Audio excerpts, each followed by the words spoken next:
الحمد لله نحمده ونستعينه ونستغفره ونؤمن به ونتوكل عليه ونعوذ بالله من شرور أنفسنا ومن سيئات أعمالنا من يهده الله فلا مضل له ومن يضلله فلا هادي له ونشهد أن لا إله إلا الله وحده لا شريك له ونشهد أن سيدنا وسندنا وشفيعنا وحبيبنا ومولانا محمد وبارك وسلم.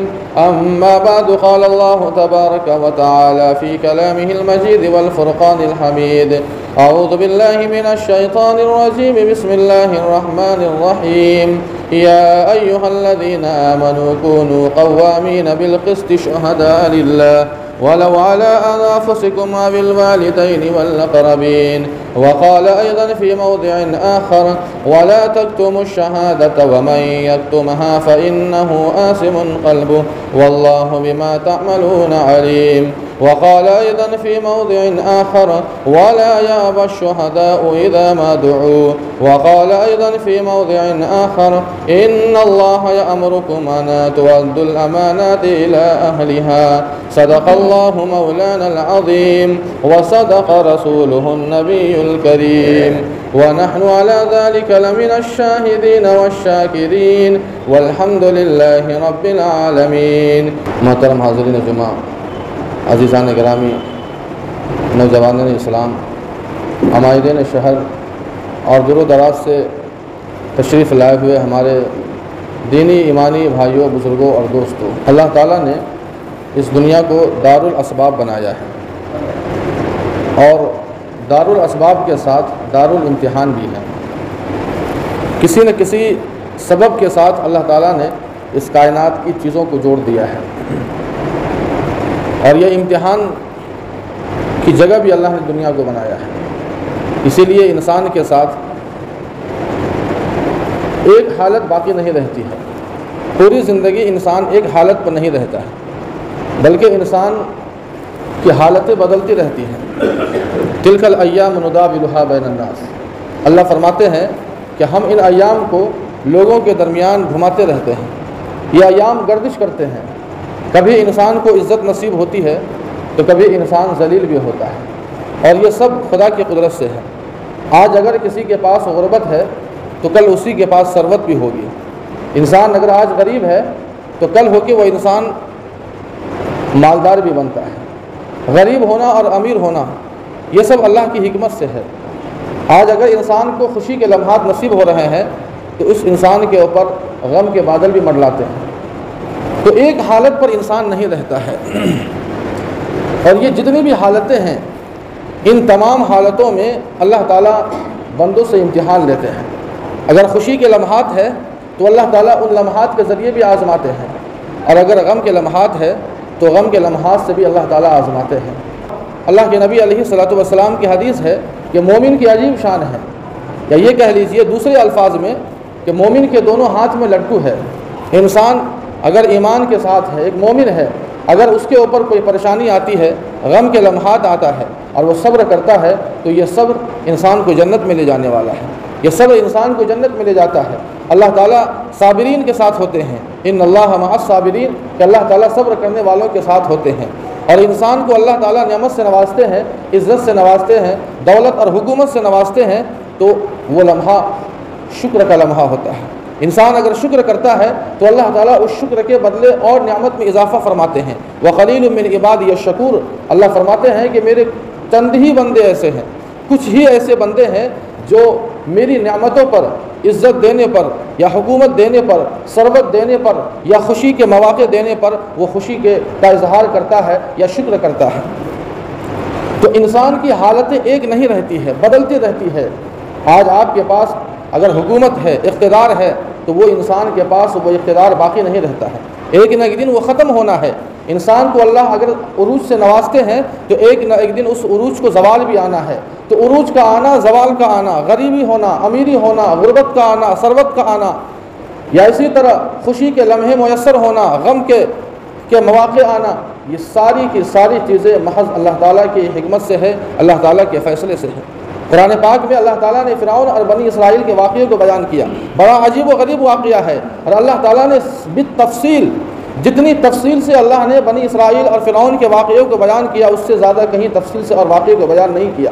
اللہ فرماتے ہیں نتلو علیک من نبأ موسیٰ وفرعون بالحق ان فرعون علا فی الارض وجعل اہلہا شیعا یستضعف طائفۃ منہم یذبح ابناءہم ویستحیی نساءہم انہ کان من المفسدین۔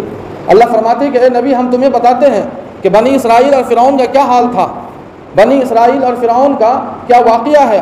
نتلو علیک من نبأ موسیٰ وفرعون بالحق، اور سچائی کے ساتھ جو واقعہ اس وقت ہوا، جو پیش آیا، اللہ فرماتے ہیں ان فرعون علا فی الارض، 450 سال تک جس کو اللہ تعالیٰ نے اقتدار سے نوازا، جس کو اللہ تعالیٰ نے بادشاہت سے نوازا، جس کو اللہ تعالیٰ نے حکومت سے نوازا، لیکن اس کا عالم یہ تھا ان فرعون علا فی الارض، اس نے زمین میں فساد برپا کر دیا، لوگوں کے اوپر ظلم کرنا شروع کر دیا، مساوات اور برابری کو ختم کر دیا۔ اللہ فرماتے ہیں ان فرعون علا فی الارض، اور اتنا ہی نہیں وجعل اہلہا شیعا یستضعف طائفۃ منہم، اور محض اپنی پالیسی کی بنیاد پر لوگوں کو ڈیوائڈ کر دیا، تقسیم کر دیا۔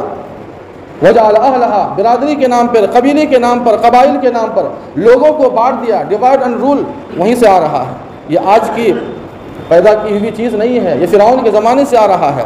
وَيُذَبِّحُ أَبْنَاءَهُمْ وَيَسْتَحْيِي نِسَاءَهُمْ، اور بنی اسرائیل کے لڑکوں کو ذبح کر دیا کرتا تھا، یہ فرعون کا حال تھا۔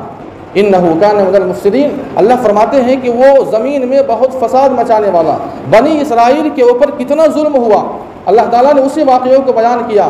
بنی اسرائیل جو حضرت موسیٰ علیہ السلام پر ایمان لانے والی قوم تھی، لیکن اس ایمان لانے والی قوم کے ساتھ اس فرعون جس کو اللہ نے اقتدار سے نوازا تھا، آخر اس نے طرح طرح کے ظلم کیے، مشکل کام ان سے لیا کرتا، آزمائشوں میں مبتلا کرتا، اور ان کے ساتھ بڑے بڑے بھاری کام لیا کرتا تھا، ان کے اوپر ظلم کیا کرتا تھا۔ اللہ تعالیٰ نے پھر وعدہ کیا، اللہ فرماتے ہیں وَنُرِيدُ أَن نَّمُنَّ عَلَى الَّذِينَ اسْتُضْعِفُوا فِي الْأَرْضِ، اللہ فرماتے ہیں کہ جو مظلوم تھے، جو کمزور تھے، جن کے اوپر ظلم کیا جا رہا تھا، اللہ فرماتے ہیں کہ ہم نے ارادہ کیا کہ ان کے ساتھ رحم کیا جائے، ان کے اوپر احسان کیا جائے۔ اور اتنا ہی نہیں، صرف اللہ نے رحم کا وعدہ نہیں کیا، وَنُمَكِّنَ لَهُمْ فِي الْأَرْضِ، اللہ فرماتے ہیں کہ ہم نے انہیں بادشاہت دینے کا فیصلہ کیا، وَنَجْعَلَهُمْ فِي الْأَرْضِ أَئِمَّةً وَنَجْعَلَهُمُ الْوَارِثِينَ، اللہ فرماتے ہیں کہ ہم نے یہ فیصلہ کیا کہ ہم انہیں زمین کا امام بنائیں گے۔ چنانچہ بنی اسرائیل میں کئی ہزار انبیاء کو اللہ نے مبعوث کیا، اور کئی ہزار انبیاء کو اللہ نے مبعوث کیا بنی اسرائیل کے اندر، اور اس زمین کی بادشاہت اللہ تعالیٰ نے بنی اسرائیل کو عطا فرمائی تھی۔ انسان کو اللہ تعالیٰ اگر اقتدار سے نواز دے تو بنیادی چیز مساوات ہے، برابری ہے، انصاف ہے۔ اگر اللہ تعالیٰ نے کسی کو حکومت سے نوازا ہے تو یہ سب سے بڑی ذمہ داری ہے۔ حضرت عمر بن عبدالعزیز رحمۃ اللہ علیہ، آپ نے نام سنا ہوگا، جب بادشاہ وقت نے خط لکھا اور وقت قریب آیا تو اس نے خط لکھا، اور خط لکھنے کے بعد اس میں نام درج کر دیا کہ میرے مرنے کے بعد آخر بادشاہ کون ہوگا۔ بادشاہ وقت نے خط لکھ کر اس میں نام درج کر دیا کہ میرے مرنے کے بعد آخر بادشاہ کون ہوگا، حاکم کون ہوگا، امیر کون ہوگا۔ چنانچہ جب بادشاہ وقت کا انتقال ہوتا ہے اور اس کے بعد جب محفل سجتی ہے اور وہ خط کھولا جاتا ہے اور اس میں دیکھا جاتا ہے کہ آخر بادشاہ وقت نے کسے نامزد کیا تھا، کس کا نام لکھا ہے، تو اس میں نام آتا ہے عمر بن عبدالعزیز رحمۃ اللہ علیہ کا۔ عمر بن عبدالعزیز رحمۃ اللہ علیہ وقت کے بڑے جلیل و قدر بادشاہ ہیں، اور اتنے منصف بادشاہ ہے۔ آپ کو چند واقعہ میں سناتا ہوں جس سے اندازہ ہوگا کہ جب عمر بن عبدالعزیز رحمۃ اللہ علیہ کو اللہ تعالیٰ نے حکومت سے نوازا، بادشاہت سے نوازا، تو انصاف کی وہ مثال قائم کی ہے کہ آج رہتی دنیا تک انہیں یاد کیا جاتا ہے۔ وہ خط کھولا جاتا ہے، عمر بن عبدالعزیز رحمۃ اللہ علیہ کو اندازہ بھی نہیں تھا کہ آخر میرا نام لیا جائے گا اور میرے نام پر سائن کیا جائے گا اور مجھے بادشاہ بنایا جائے گا، مجھے حاکم بنایا جائے گا۔ اس میں نام پڑھا جاتا ہے، چنانچہ لوگوں نے انہیں ممبر پر بٹھا دیا اور کہا کہ آج سے ہمارے بادشاہ ہے، آج سے آپ ہمارے بادشاہ ہوئے۔ عمر بن عبدالعزیز رحمۃ اللہ علیہ نے کہا کہ مجھے یہ بادشاہت منظور نہیں ہے، یہ منظور نہیں ہے۔ اگر تمہیں یہ پسند ہے، اگر تم نے میری بادشاہت پر بیعت کی ہے تو میں تمہیں اجازت دیتا ہوں کہ تم میری بیعت سے تم نکل جاؤ، تم میری بیعت سے نکل جاؤ، یعنی مجھے امیر نہ مانو، مجھے کوئی شوق نہیں ہے۔ لیکن لوگوں نے کہا کہ نہیں، بادشاہ تو بہرحال آپ ہی کو بننا ہے، خلیفہ تو آپ ہی کو بننا ہے۔ سب سے پہلے تو انہوں نے انکار کیا، وہ راضی نہیں ہوئے، لیکن جب لوگ بزر ہوئے، لوگوں نے اصرار کیا اور اس بات پر وہ آمادہ ہوئے کہ آپ ہی کو بادشاہ بننا ہے، آپ ہی کو خلیفہ بننا ہے، اور جب انہوں نے اس ذمہ داری کو نبھایا، قبول کیا، اور اس کے بعد جب ذمہ داری کو قبول کرنے کے بعد جو خلافت، جو حکومت، جو اقتدار کا حق تھا اسے ادا کر دیا، عمر بن عبدالعزیز رحمۃ اللہ علیہ کے بارے میں آتا ہے کہ آدھی دنیا سے زائد حصے پر حکومت تھی، لیکن پوری سلطنت میں جہاں جہاں ان کی حکومت تھی ایک بھی فرد زکوٰۃ کا مال لینے والا موجود نہیں تھا۔ یہ انصاف، یہ مساوات، یہ برابری ہے۔ کوئی بھی انسان، کوئی بھی فرد مستحق کے زکوٰۃ نہیں ملتا تھا۔ آپ نے حدیث سنی ہوگی، اور رمضان کے اندر تو یہ حدیث بار بار آپ سنتے ہوں گے کہ ایک زمانہ آئے گا کہ لوگ زکوٰۃ لینے سے انکار کر دیں گے، یعنی مال کی اتنی ریل پیل ہوگی، اتنی ثروت ہوگی، اتنی امیری آ جائے گی، اتنا مال اللہ نواز دیں گے لوگوں کو کہ کوئی بھی زکوٰۃ کا مال، زکوٰۃ کی رقم لینے کے لیے تیار نہیں ہوگا۔ اور یہ زمانہ گزر چکا ہے۔ عمر بن عبدالعزیز رحمۃ اللہ علیہ کے زمانے میں ایک بھی فرد زکوٰۃ کا رقم، زکوٰۃ کا مال لینے کو تیار نہیں تھا۔ ایک خاتون آتی ہے ان سے ملنے کے لیے، دیکھا کہ عمر بن عبدالعزیز رحمۃ اللہ علیہ کی بیوی سامنے بیٹھی ہے، وہ خاتون بہت دور سے آتی ہے۔ ایک غلام کو، ایک مزدور کو دیکھا کہ اپنے پیٹھ پر وہ پانی کو لاد کر لاتا ہے اور اسے جو ہے مٹکے میں جمع کرتا ہے، اور سامنے حضرت عمر بن عبدالعزیز رحمۃ اللہ علیہ کی بیوی حضرت فاطمہ موجود ہے، وہ بیٹھی ہے، کوئی پردہ نہیں۔ وہ خاتون جو پردیسی ہے، جو اجنبی ہے، اس خاتون نے کہا کہ بہن، یہ مزدور، یہ غلام، آپ اسے پردہ کیجیے، آپ گھر جائیے، یہ مناسب نہیں ہے، آپ بادشاہ وقت کی بیوی ہے اور اس غلام اور اس مزدور کے سامنے آپ بے پردہ بیٹھی ہے۔ حضرت فاطمہ نے کہا کہ بہن، تمہیں معلوم نہیں ہے کہ یہ کوئی غلام یا کوئی مزدور نہیں ہے، یہ میرے شوہر عمر بن عبدالعزیز ہے، پیٹھ پر پانی لاتے ہیں اور مٹکے میں جمع کرتے ہیں۔ ہمارے پاس اتنی طاقت نہیں ہے کہ ہم غلام رکھ سکے، ہمارے پاس اتنی حیثیت نہیں ہے کہ ہم کوئی نوکر رکھ سکے۔ عمر بن عبدالعزیز رحمۃ اللہ علیہ اپنے وقت کے بادشاہ ہے، وزیر خزانہ کو خط لکھا اور کہا کہ مجھے 1 مہینے کی پیشگی تنخواہ کی ضرورت ہے، مجھے پیسے کی ضرورت ہے، 1 مہینہ مجھے پیشگی دے دیجئے، پہلے دے دیجئے۔ عمر بن عبدالعزیز رحمۃ اللہ علیہ اپنے وزیر خزانہ کو لکھتے ہیں خط، تو انہوں نے خط کے پیچھے میں لکھ دیا کہ بادشاہ سلامت، اگر آپ 1 مہینہ زندہ رہنے کی ضمانت دیتے ہیں تو ہم آپ کو دے دیں گے، 1 مہینہ پیشگی تنخواہ آپ کو دے دیں گے۔ جب وہ خط آتا ہے تو عمر بن عبدالعزیز رحمۃ اللہ علیہ نے لکھا کہ مجھے کوئی ضمانت نہیں، کوئی یقین نہیں ہے کہ میں 1 مہینہ زندہ رہ سکوں گا۔ جب عمر بن عبدالعزیز رحمۃ اللہ علیہ بادشاہ بنتے ہیں، انصاف کی وہ مثال قائم کی ہے۔ اپنی بیوی حضرت فاطمہ سے کہتے ہیں کہ تمہارے بدن میں جو زیور ہے یہ تمہاری نہیں ہے، یہ تمہاری امانت نہیں ہے، یہ حکومت کی امانت ہے۔ اگر میرے پاس رہنا ہو 2 ہی آپشن ہے، اگر میرے پاس رہنا ہو تو یہ سارے کے سارے زیورات بیت المال میں جمع کر دو، یا نہیں تو تم آزاد ہو، تمہارا جو اختیار، جو من میں چاہے، جہاں جانا چاہو تم جا سکتی ہو۔ عمر بن عبدالعزیز رحمۃ اللہ علیہ نے اپنی بیوی سے کہا، لیکن بادشاہ وقت کی بیوی ہے، چنانچہ وہ سارا کا سارا زیور اتار دیا اور بیت المال میں جمع کر دیا۔ عید کا موقع ہے، پیسے نہیں ہیں، بچوں کے کپڑے کے لیے پیسے نہیں ہیں، پرانے کپڑوں میں بچوں نے عید کیا ہے۔ یہ وہ مثال قائم کی ہے۔ احادیث میں جو آتا ہے کہ زمانہ آئے گا کہ زکوٰۃ لینے والا باقی نہیں رہے گا، زمانہ گزر چکا اور بھی زمانہ آئے گا۔ تو اللہ تعالیٰ اگر کسی کو حکومت سے، اقتدار سے نوازتے ہیں تو سب سے بنیادی چیز ہے کہ انسان اپنے دور حکومت اور دور اقتدار میں مساوات کو برقرار رکھے، برابری کو برقرار رکھے، اس لیے کہ یہ چیز ہمیشہ رہنے والی نہیں ہے۔ آج آپ کو اللہ نے عزت سے نوازا، کل آپ کو ذلت بھی نصیب ہوگی، آپ کو اللہ نے ثروت سے نوازا، کل غریبی بھی آئے گی۔ اس لیے انسان کی حالتیں ایک نہیں رہتی ہے، برابر نہیں رہتی ہے، وہ حالتیں بدلتی رہتی ہے۔ انسان کو خوشی کے موقع نصیب ہو، انسان کو عزت کے لمحے نصیب ہو تو انسان شکر ادا کرے، اللہ کا شکر ادا کرے۔ لیکن غم کے مواقع آ جائے، انسان کو پریشانیاں آ جائے، انسان کے اوپر ظلم کیا جا رہا ہو، تو اللہ تعالیٰ نے اس کے لیے بھی راستہ لکھا ہے، راستہ کھولا ہے، اور وہ ہے صبر کا راستہ۔ ان اللہ مع الصابرین، اللہ تعالیٰ صبر کرنے والوں کے ساتھ ہے۔ حاضرین، آپ سے میں نے وعدہ کیا تھا کہ چونکہ حالات حاضرہ کے موافق جو انتخابات کا ایک موسم چل رہا ہے، اس تعلق سے جو الیکشن کا ایک ماحول ہے، چند جو ضروری باتیں ہیں وہ انشاءاللہ آپ کے سامنے صرف اور صرف قرآن و حدیث کی روشنی میں کہ آخر ہمیں کرنا کیا چاہیے، اور ہم جس ووٹ کے ذریعے سے جو سب سے بڑی طاقت ہے، آخر اس کا استعمال کیسا ہونا چاہیے، اس کی حیثیت کیا ہے۔ یاد رکھیں، جو ووٹ ہم اور آپ ڈالتے ہیں یہ صرف دستوری حق نہیں ہے، یہ ہماری دینی بھی ذمہ داری ہے۔ یہ صرف دستوری ذمہ داری نہیں ہے، یہ دینی اور شرعی ذمہ داری بھی ہے۔ ہماری شریعت نے، ہمارے دین نے آخر ہماری کیا رہنمائی کی ہے، وہ ساری کی ساری باتیں آپ کے سامنے آئے گی۔ سب سے پہلی بات، چند باتیں یاد رکھیں۔ سب سے پہلی بات تو یہ ہے کہ ہمارے اور آپ کے درمیان ووٹ ڈالنے کے تعلق سے اتنی سستی اور کاہلی ہوتی ہے کہ ہم اس کو کوئی اہمیت نہیں دیتے ہیں۔ یاد رکھیں، ووٹ نہ ڈالنا حرام ہے، ووٹ نہ ڈالنا یہ حرام ہے۔ آپ لکھ لیجئے ووٹ ڈالنا یہ واجب اور فرض کے قبیل سے ہے. یہ میں نہیں کہہ رہا ہوں، یہ میرا آپ کا قرآن کہہ رہا ہے، یہ احادیث کہہ رہی ہے. آئیے آپ کے سامنے چند قرآن کی آیتیں میں نے پڑھی تھی، وہ آپ کے سامنے پھر دوبارہ پیش کی جاتی ہے. اللہ فرماتے یا ایھا الذین آمنوا کونوا قوامین بالقسط شہداء للہ. علماء نے ووٹ کی 3 حیثیتیں بیان کی ہیں. سب سے پہلی حیثیت اس کی شہادت کی ہے. شہادت کے معنی آتے ہیں گواہی دینے کے، یعنی ایک انسان جب ووٹ ڈالتا ہے تو گویا وہ اس بات کی گواہی دیتا ہے کہ میں جسے ووٹ دے رہا ہوں وہ انسان امانت دار ہے، وہ انسان ایماندار ہے، وہ انسان اس اہل ہے، اس مسند کے اور اس حکومت کے وہ اہل ہے. یہ گواہی دیتا ہے.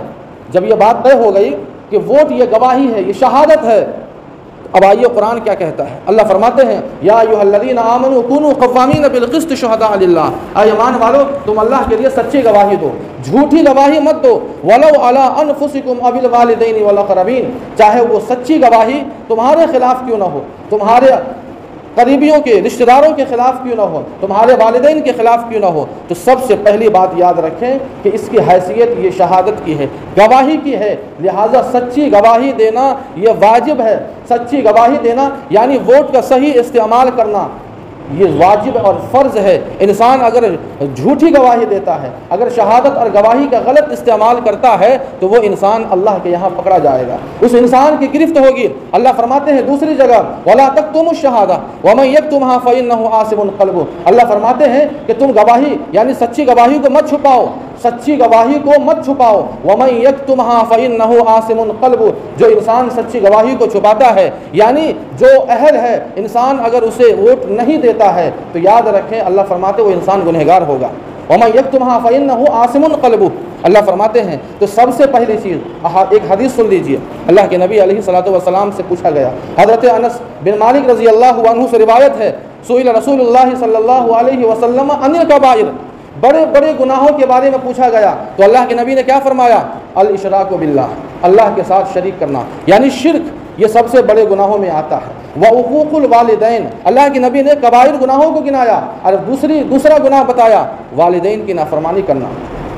والدین کی نافرمانی کرنا یہ بڑے بڑے گناہ یعنی کبائر میں آتے ہیں، گناہ کبیرہ میں آتے ہیں. اور تیسری چیز اللہ کے نبی فرماتے ہیں وقتل النفس، جس کو آتم ہتیا کہتے ہیں، خودکشی کہتے ہیں، اپنے آپ کو مار ڈالنا، یہ بھی گناہ کبیرہ میں سے ہے. اور آخری چیز اللہ کے نبی فرماتے ہیں جو گناہ کبیرہ ہے جو انسان کو جہنم میں دھکیل دیتا ہے وہ شہادت الزور، جھوٹی گواہی دینا. جھوٹی گواہی دینا تو یہ پہلی حیثیت ہے کہ یہ ووٹ یہ شہادت ہے، یہ گواہی ہے، اس کو ہم اور آپ یاد رکھیں. دوسری بات یعنی دوسری جو حیثیت ہے کہ یہ ووٹ شفاعت بھی ہے، سفارش بھی ہے. یعنی انسان جب ووٹ ڈالتا ہے تو گویا وہ اس بات کی سفارش کر رہا ہے کہ جسے میں ووٹ دے رہا ہوں وہ اس کے اہل ہے.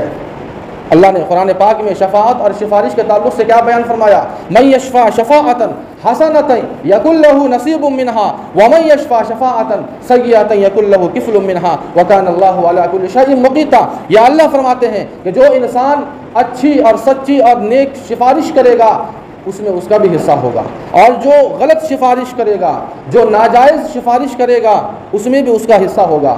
جب تک وہ انسان رہے گا دور اقتدار پر، اور آپ کے ووٹ سے وہ انسان اگر دور اقتدار میں اقتدار پر آیا ہے اور وہ واقعتاً وہ انسان اہل ہے تو وہ جتنے بھی اچھے وہ اقدام کرے گا، اچھے وہ کام کرے گا، اس میں آپ کو بھی اجر ملے گا، آپ کو بھی ثواب ملے گا. لیکن آپ کے غلط ووٹ کے استعمال سے اگر کوئی نااہل انسان بن جاتا ہے تو یاد رکھیں اس کا وبال آپ پر بھی ہے، اس کے گناہوں میں اس کے جرم میں آپ بھی شریک ہے. من یشفع شفاعۃ حسنۃ یکن لہ نصیب منہا ومن یشفع شفاعۃ سیئۃ یکن لہ کفل منہا.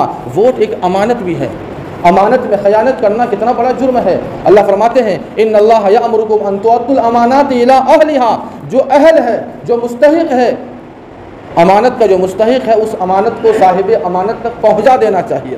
اس امانت میں خیانت کرنا یہ حرام اور جرم کے قبیل سے آتے ہیں. اللہ فرماتے ہیں ان اللہ یأمرکم ان تؤدوا الامانات الی اہلھا واذا حکمتم بین الناس ان تحکموا بالعدل. یہ 3 حیثیتیں ہیں. نمبر 1 شہادت، نمبر 2 امانت، اور نمبر 3 نمبر 2 پہ شفاعت جس کو کہہ لیجئے، اور نمبر 3 پر امانت ہے. یہ 3 اہم باتیں ہمارا آپ یاد رکھیں. اور اخیر میں چند اور اہم باتیں، 10 یا 11 باتیں، چونکہ باتیں بہت ساری ہے، وقت کم ہے، لیکن اہم اور ضروری باتیں جو ہمیں اور آپ کو کرنا کیا ہے، ووٹ ڈالنے سے پہلے سب سے پہلی بات یاد رکھیں، یہ صرف دستوری حق نہ سمجھیں، یہ شرعی حق بھی ہے، شرعی ذمہ داری بھی ہے۔ اگر ہم نے اپنے دماغ میں یہ بٹھا لیا کہ یہ صرف دنیاوی معاملہ ہے، یہ دستوری حق ہے، اس میں دین کا کوئی حصہ نہیں، کوئی رہبری نہیں، کوئی ہدایت نہیں، کل قیامت میں ہماری اور آپ کی گرفت ہوگی، کل قیامت میں ہماری اور آپ کی گرفت ہوگی۔ اور افسوس ہوتا ہے کہ اس ووٹ کو جو گواہی ہے، جو شفاعت ہے، جو امانت ہے، جو وکالت ہے، اسے لوگ خرید و فروخت بھی کرتے ہیں، خرید و فروخت بھی کیا جاتا ہے، 500 1000 روپئے کے بدلے انسان اپنے حق کو بیچ دیتا ہے۔ وہ حرام مال، یاد رکھیں، وہ حرام مال، ایک لقمہ، اللہ کے نبی فرماتے ہیں کہ انسان اگر ایک لقمہ اپنے منہ میں لیتا ہے یا اپنی اولاد کو اگر کھلاتا ہے، اللہ کے نبی علیہ الصلوۃ والسلام فرماتے ہیں کہ اس کی کوئی بھی عبادت قبول نہیں ہوتی، اور 40 دنوں تک اس کی کوئی نماز قبول، کوئی عبادت قبول نہیں ہوتی ہے، نہ فرض نماز اور نہ نوافل نماز۔ یہ رشوت کے قبیل سے آتا ہے۔ اگر ہم نے اس کے بدلے پیسہ لیا ہے 1000 2000 5000، یاد رکھیں یہ رشوت کے قبیل سے ہے۔ اللہ کے نبی کی حدیث آپ کو یاد ہوگی، اللہ کے نبی فرماتے ہیں کہ لعن اللہ الراشیہ والمرتشیہ، رشوت لینے والا اور رشوت دینے والا دونوں کو اللہ کے نبی فرماتے ہیں کہ اللہ نے اس پر لعنت کی ہے، اللہ کی لعنت برستی ہے، اور وہ دونوں کے دونوں جہنم کی آگ میں جلیں گے۔ یہ رشوت کے قبیل سے ہے۔ بلکہ بعض علماء نے لکھا ہے کہ ووٹ کے ذریعے جو پیسے ہم لیتے ہیں، یہ صرف رشوت ہی نہیں، یہ سود بھی ہے، یہ سود بھی ہے، یہ سود بھی ہے۔ یا ایھا الذین آمنوا لا تأکلوا الربا اضعافا مضاعفا، اللہ نے صراحت کے ساتھ منع کر دیا کہ یہ سودی لین دین، یہ کاروبار، یہ پیسے، یہ سب حرام ہے۔ اس لیے ہمیں اور آپ کو اس پر توجہ دینا ہوگا، اور ہمیں اس بات کو سمجھنا ہوگا کہ آخر ہم اپنے ووٹ کا جو ہمارا دستوری حق بھی ہے، دینی حق بھی ہے اور شرعی حق بھی ہے، ہم اس کا صحیح استعمال کرتے ہیں یا نہیں کرتے ہیں۔ 10 یا 11 باتیں آپ کے سامنے رکھی جائے گی، اس کے بعد انشاءاللہ بات ختم ہو جائے گی۔ سب سے پہلی بات تو ہم اور آپ یہ سمجھیں کہ اس کو ہم اپنی ذمہ داری سمجھیں، دستوری ذمہ داری بھی، شرعی اور دینی ذمہ داری بھی۔ اس لیے ہم اس کی اہمیت کو سمجھیں، یہ نہ سمجھیں کہ ووٹ ڈالیں گے نہیں ڈالیں گے کوئی فرق نہیں پڑتا ہے۔ بڑی اہمیت ہے ایک ووٹ کی، بڑی قیمت ہے۔ لوگ بیٹھے ہیں، یہ اتہاس جانتے ہیں کہ ایک ووٹ سے کیا انقلاب آتا ہے، ایک ووٹ سے کیا کیا انقلاب آیا ہے، لوگ جانتے ہیں۔ اس لیے سب سے پہلے اپنے آپ کو تیار کرے اور ان لوگوں کو ترغیب دے اور کوشش کرے کہ ہمارا سارا کا سارا جتنے بھی لوگ ہیں، گھر کے لوگ ہیں، ہر ایک کا ووٹ پڑے۔ دوسری بات، اس بات کی بھی ہمارا فکر کرے کہ ہمارا نام آخر ووٹر لسٹ میں ہے یا نہیں۔ مسلم پرسنل لا بورڈ، آل انڈیا مسلم پرسنل لا بورڈ کیا رپورٹ ہے یہ، اور افسوسناک یہ رپورٹ ہے، سوچنے کی ضرورت ہے۔ 2 کروڑ سے زیادہ مسلمانوں کا نام نہیں ہے ووٹر لسٹ میں۔ آپ 2 کروڑ ووٹ کا قیمت سمجھ رہے ہیں؟ ہمیں اس کی اتنی فکر نہیں ہوتی ہے کہ ہم یہ چیک کریں کہ ہمارا نام ہے یا نہیں۔ ہم اس کے لیے جو پروسیس، جو کارروائی، وہ بھی نہیں کرتے ہیں، اور جب ووٹنگ کا دن آتا ہے تب ہم پریشان رہتے ہیں۔ اس لیے یہ دوسری ذمہ داری ہماری بنتی ہے کہ آخر ہمارا نام ہے یا نہیں۔ اگر ہے تو اچھی بات ہے، اس کا استعمال کریں، اگر نہیں ہے تو آخر ہمارا نام کس طرح آئے گا، اس میں اندراج کس طرح ہوگا، یہ ہماری اور آپ کی ذمہ داری ہے۔ یہ ذمہ داری ہے، یہ دینی دنیاوی، یہ ساری ذمہ داری ہماری اور آپ کی ہے۔ اور تیسری بات، ہم اور آپ اس بات کا خیال رکھیں کہ ووٹ ڈالنے سے پہلے ضروری دستاویز ضرور ساتھ میں لے جائیں، چاہے وہ آئی ڈی پروف کے ذریعے ہو، آئی ٹی ووٹر کارڈ جو آتا ہے یا آدھار کارڈ ہو۔ یہ تیسری بات ہے۔ اور چوتھی بات، ہم اور آپ اس بات کا خیال رکھیں، کیونکہ اس سلسلے میں ہم اور آپ بہت سستی اور کاہلی برتتے ہیں۔ ایک دن پہلے ہم اور آپ معلوم کر لیں کہ آخر ہمارا پولنگ بوتھ کہاں ہے۔ نتیجہ کیا ہوتا ہے کہ جس دن ہمیں ووٹ ڈالنا ہم پریشان ہوتے ہیں، کہاں پر ہمیں ووٹ ڈالنا ہمیں پتہ نہیں چلتا ہے، اور نتیجہ یہ ہوتا ہے کہ پورا دن گزر جاتا ہے اور ہم پریشان رہتے ہیں۔ اس لیے اس بات کا بھی ہم آپ خیال رکھیں۔ اسی طرح ایک اور بات کا خیال رکھیں، جس دن ہمیں ووٹ ڈالنا ہے صبح جا کر ووٹ ڈال دیں، جتنا جلد ہو سکے۔ نماز فجر پڑھے، اشراق پڑھے، اور یہیں سے اللہ تعالیٰ سے دعا کرے کہ اللہ ایسا فیصلہ فرما جو ملک اور ملت کے لیے بہتر ہو، جو ہمارے ملک اور ملت کے خیر کی اور بھلائی کے لیے بہتر ہو، ایسا فیصلہ فرما۔ اور یہیں سے جتنا، اس لیے کہ جتنی تاخیر ہوتی ہے تو تقاضے بھی آنے شروع ہو جاتے ہیں، یہ کام ہے، وہ کام ہے، سستی آ رہی ہے، کاہلی آ رہی ہے۔ نتیجہ یہ ہوتا ہے کہ ہم جا نہیں پاتے ہیں اور حق رائے ہم استعمال نہیں کر پاتے ہیں۔ اس لیے ہم اور آپ جتنا جلد ہو سکے صبح جا کر ہم فارغ ہو جائے، اور بھی کام ہے، انسان ان کاموں میں لگ جائے۔ اسی طرح چھٹی بات کا ہم اور آپ یاد رکھیں کہ ہم اور آپ باہمی تعلقات، باہمی مشورے اور متحد ہو کر، یہ بڑا افسوس، بڑا المیہ ہے کہ ہمارا اور آپ کا ووٹ اس طرح بڑھ جاتا ہے لگتا ہے کوئی شیرنی کو بانٹا جا رہا ہے۔ اس لیے ہم اور آپ متحد ہو کر، کس کو دینا ہے وہ آپ جانے، وہ مجھے نہیں معلوم ہے کس کو دینا ہے، وہ آپ کا مسئلہ ہے، لیکن جہاں بھی دیجیے متحد ہو کر، ذاتی تعلقات کی بنا پر نہیں یا کسی اور ذاتی مفاد کی بنیاد پر نہیں، اجتماعی اور مشترکہ مفاد آپ کے سامنے ہو، ملک اور ملت کا مفاد سامنے ہو کہ جس سے ہمارے ملک کا مفاد لگا ہو، ملت کا مفاد جس سے جڑا ہو، ہم اور آپ باہمی مشورے اور متحد ہو کر اس حق رائے کا استعمال کریں۔ اسی طرح ہم اور آپ ووٹ ڈالنے کے وقت ایک اور بے احتیاطی ہوتی ہے، نتیجہ یہ ہوتا ہے کہ ہم اور آپ یہ سمجھتے ہیں کہ ہم نے ووٹ ڈال دیا لیکن ووٹ نہیں پڑتا ہے۔